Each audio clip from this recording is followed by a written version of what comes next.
Alright, so I passed the 100-hour mark in Lost Ark, and I thought I'd put out a review.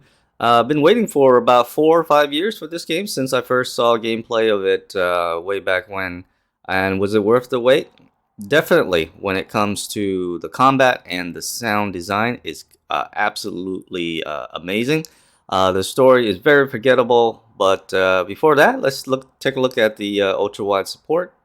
If you have a 34-inch ultra-wide monitor, then the game natively supports for you.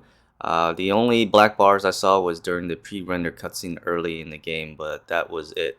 If you have a 38-inch like I do, then you do have little tiny black bars, very minor, on the left and right.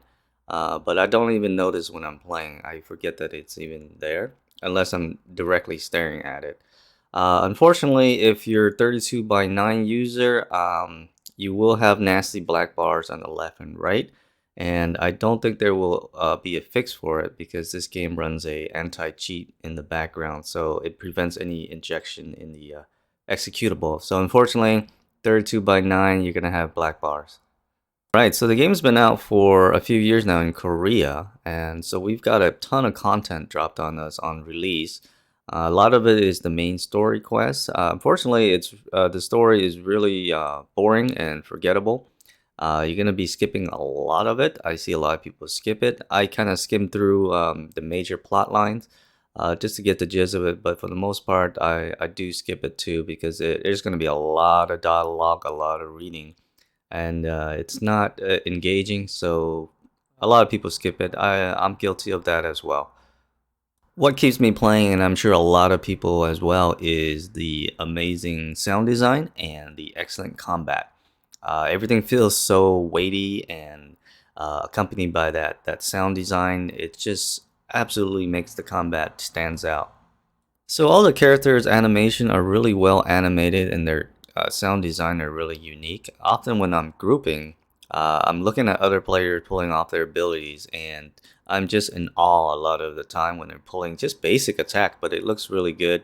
And then when they're just nuking the boss, it's just like a sight and to behold with that great sound design and animation, everybody going all in. So if you're watching gameplay and the sound design and the combat doesn't draw you in, then really this game doesn't have anything to offer you because the story, like I said, is forgettable. It's just there's side activities like sailing if you're into that kind of stuff that opens up after you complete the first major continent. You set sail to the next continent and then kind of the sea opens up. So that's another side activity you can do end game. Also, when you're done with your first continent, you're awarded with your own island, so basically your own housing. This is where you just cosmetically build up your island, put in things like fountains and tree bushes and trees and things like that. If you're into that kind of stuff, and also this is where you dispatch your sailors to on missions to earn rewards, tokens, which you use to exchange for items in the game. It's just another side activity if you're into that kind of stuff. Alright, so the end game starts once you reach Vron Castle. Now this took me about 70 hours or so when I got here. You can do it much quicker if you skip all the dialogue like I said, but I was doing a lot of exploration and skimming through a lot of the main story quests. And also I was doing all the side quests as well, which is important because as boring as it is, it does give you XP and also a lot of items to boost your stats for your characters. So in a way, even though it's optional, it's not really optional because a lot of those missions, side quests, boost your character.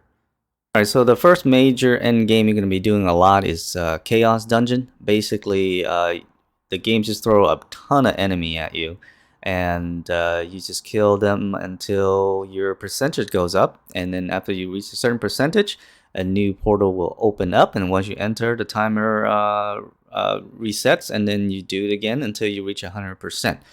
This is where you're going to be getting most of your upgrade material for your armor and gear. So you're going to be running this a lot. Alright, next we got the Abyss Dungeon. Now you can only run this once a week. Up until this point, the game is incredibly easy. You can just bulldoze through everything. It's not until you get to the Abyss dungeon that you require a little bit of skill. You can kind of tell who just kind of spam the G key to get through everything, because you're gonna find them struggle here, because the game does punish you a lot in the Abyss dungeon if you're not paying attention. Also, it requires teamwork because there are mechanics that you have to do. It's not just just spamming the boss. There actually are mechanics now. It's not anything complicated though. It's not something on a level of like Final Fantasy 14 where it's can be pretty complicated. It's just still pretty basic mechanic, but again, it still requires teamwork to get through it. Then you have your tower, which is just basically floor going from floor to floor as you complete objective. It is gated by your power level, so once you reach a certain power level, you have to level up your character more and to continue up the floor. Then there's this cube thing here that I have not been able to do because it's an RNG, because you need a pass in order to do it. The only way to get it is in the Chaos dungeon, and it's a drop, so it's RNG, and I have not gotten it, so I can't really say much about the cube. And that's pretty much the all the end game right now on Lost Ark.